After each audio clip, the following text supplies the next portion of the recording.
pensábamos que ya se habían desterrado estas malas prácticas no condenables de las Fuerzas Armadas, de utilizar recursos del Estado para hacer seguimientos e intimidar a periodistas. Pero parece que eso todavía perdura. En el siguiente destape de César Cornelio, usted se enterará de esta preocupante realidad. ¿Tú nos has contactado con qué finalidad? Hay un tema que está causando mucha indignación dentro del sistema de inteligencia. Se está designando agentes con la finalidad de hacer seguimiento y reglaje a periodistas, algunos políticos, ¿no? Y personajes que se puede decir que opinan en redes sociales y que estarían ahí, entre comillas, dañando la imagen de la institución. Detrás de nuestra cámara se encuentra un miembro del ejército, un exagente de inteligencia militar cuya identidad ha sido rigurosamente verificada por Contracorriente, y lo que él nos proporciona son documentos bajo el estricto título de secreto. Divulgar información clasificada es delito. Entonces, ningún documento ni persona que esté en el sistema de inteligencia puede salir a la prensa. Eso es ilegal, no se puede. Nos has hecho llegar este documento que a todas luces figura que son de carácter secreto, prioridad muy urgente, pero ¿cómo saber de que estos documentos sean reales, que hayan salido de la dirección? Porque cualquier persona puede elaborar estos documentos. Tú nos puedes hacer llegar este documento para afectar a algún general o a alguien. ¿Por qué nos entregas estos documentos? Mi persona viene en representación de un grupo de agentes que trabaja en la dirección. Y le hacemos llegar esta documentación con la finalidad de que conozca la opinión pública de qué manera se está llevando a cabo el presupuesto y el mecanismo y las formas de cómo están empleando los agentes de inteligencia. El 6 de julio, el gobierno de Dina Boluarte destinó 12 millones de soles a las Fuerzas Armadas como presupuesto extra para este año. El ejército peruano recibió 5 millones. El semanario Hildebrand reveló que ese dinero iba a ser usado para realizar labores de inteligencia que conlleva a vigilar a los participantes de la toma de Lima. El presupuesto que se está asignando para cada agente no se entrega al 100%. Te pongo un ejemplo. Si yo estoy realizando un trabajo que no sea netamente el del seguimiento a un periodista, cualquier otro trabajo, se me asigna entre 1.500 soles, 2.500 soles, yo ese dinero tengo que, una vez que me depositen, tengo que entregarlo a la mano, en un sobre, la del 50% del dinero o el 30%. A eso muchos lo conocen como el plan 500, plan 800, plan 1500. Ese es uno de los mecanismos que se utiliza. ¿Y ese dinero que es devuelto, a dónde va? Esto va a los bolsillos de los jefes, en este caso del coronel del batallón de inteligencia, y me imagino que él tiene que entregar parte del dinero al director de inteligencia. Estos son los documentos que este agente de inteligencia nos ha hecho llegar, donde se lee lo siguiente: nota de información N084 F8S9 12B1A2. Entre sus párrafos se puede leer: Frente Interno, Contrainteligencia. Antecedentes y actividades realizadas por diferentes periodistas, opinólogos y o comentaristas de los diferentes medios de comunicación social, radial, visual y escrita. 9 de agosto del 2023, el ciudadano Pedro Yaranga, quien se autodenomina experto en temas de narcotráfico y terrorismo, publicó en sus redes sociales sobre la captura de un militar en el Braén, haciendo referencia al agente de inteligencia Manolo. Asimismo, se tiene conocimiento que dicha información habría sido proporcionada por agentes de la Policía Nacional con la finalidad de desprestigiar a la institución. Es un documento casi de desesperación porque no es la primera ocasión que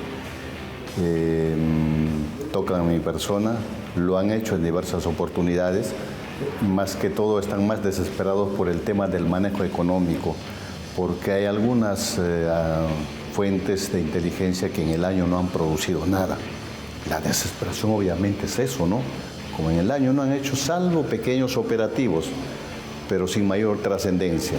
Entonces, ¿cómo justifican todo ese gasto del presupuesto de inteligencia? No hay una forma para justificar. Nos comunicamos con el área de prensa del Ejército para saber la versión institucional sobre estas prácticas ilegales.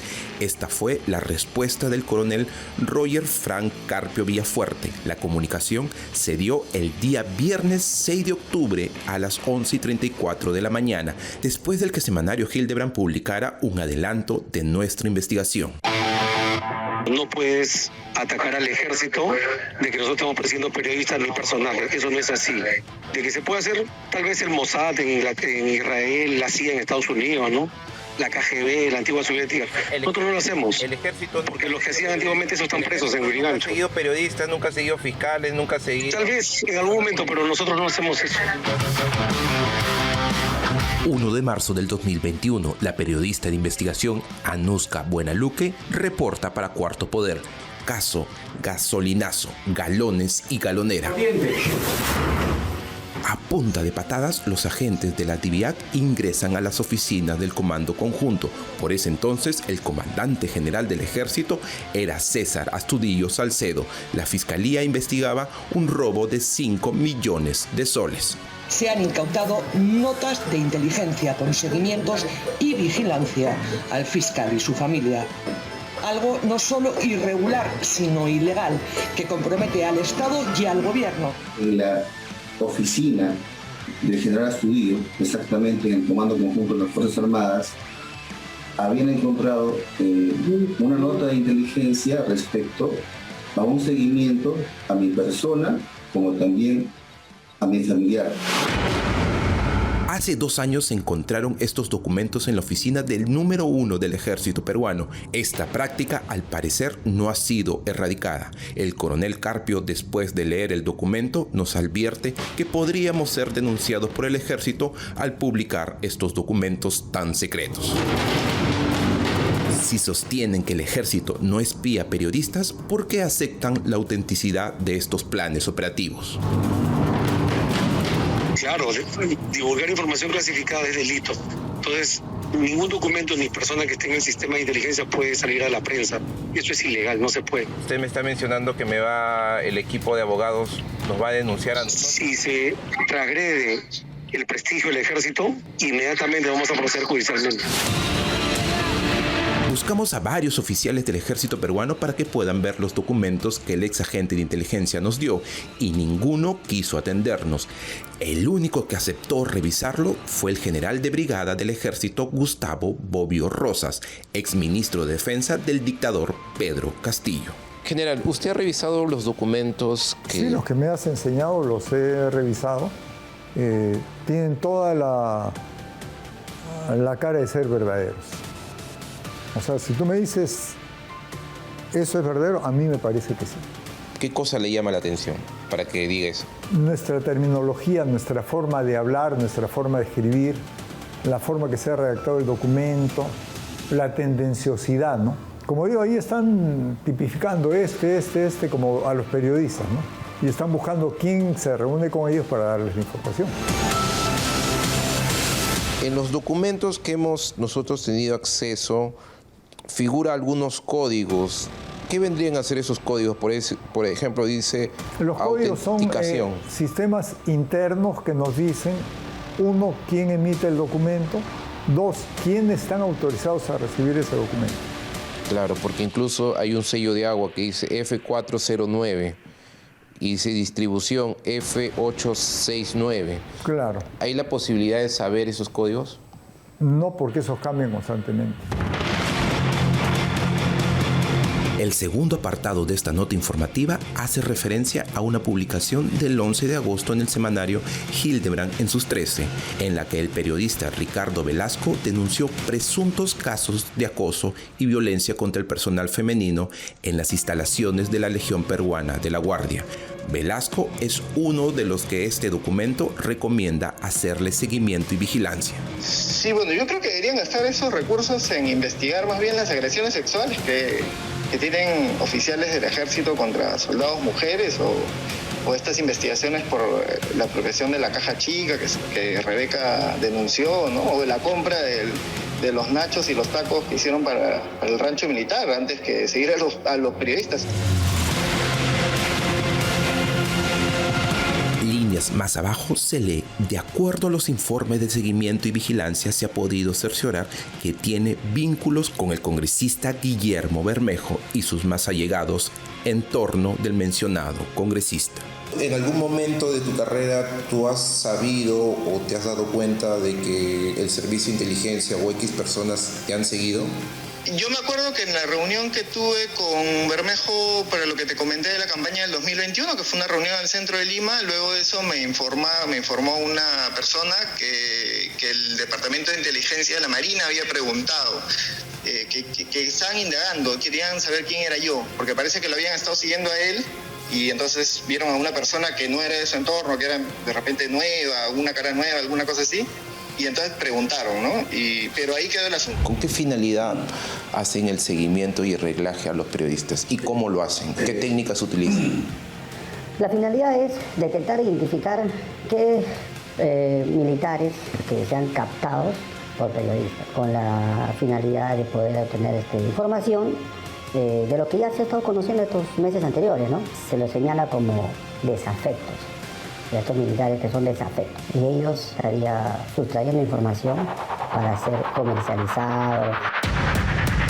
La lista de periodistas mencionados en el documento secreto es amplia. Los que se mencionan en estas páginas son aquellos que han estado informando sobre posibles actos de corrupción. 16 de julio, el dominical Cuarto Poder emitió un reportaje acerca de las supuestas celebraciones clandestinas en las instalaciones de la Fortaleza Real Felipe.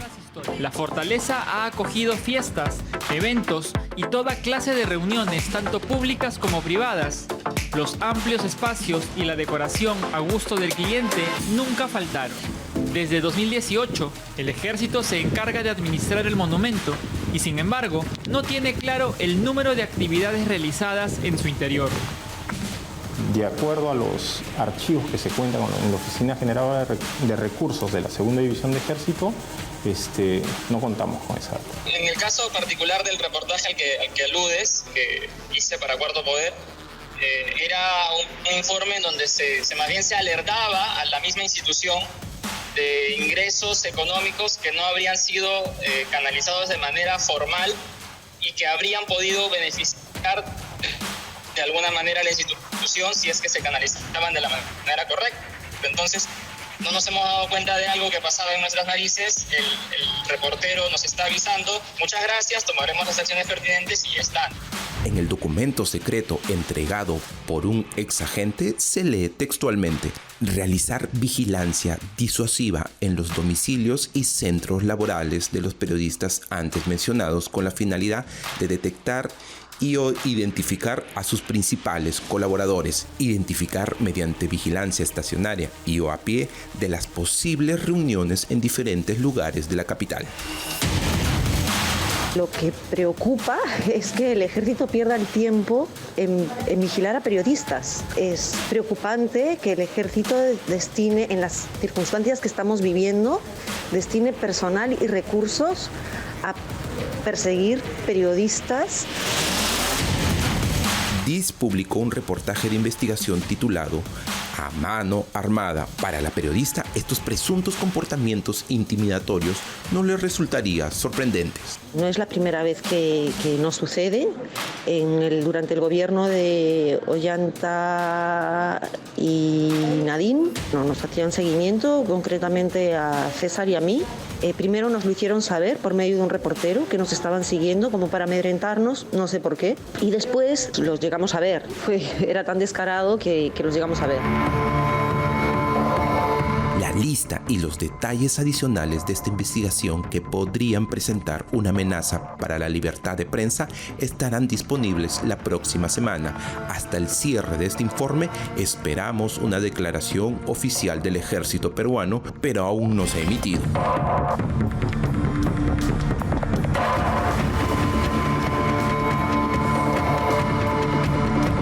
Bueno, nuestra solidaridad con la gente en este reportaje, especialmente a los que trabajan con César Hildebrand y a Rebeca Diz, porque él ha sido perseguido desde la época de Montesinos. El Plan Bermuda era real, lo querían eliminar por ser incómodo al gobierno en ese momento, y las diferencias que podamos tener con él respecto de su postura con Pedro Castillo no eximen, ¿no?, de que nosotros en este momento podamos darles nuestro respaldo como periodistas, que es algo que está por encima de todo. Muy bien, y con esto terminamos la presente edición de Contracorriente y los dejamos con edición especial a cargo de Diego Acuña.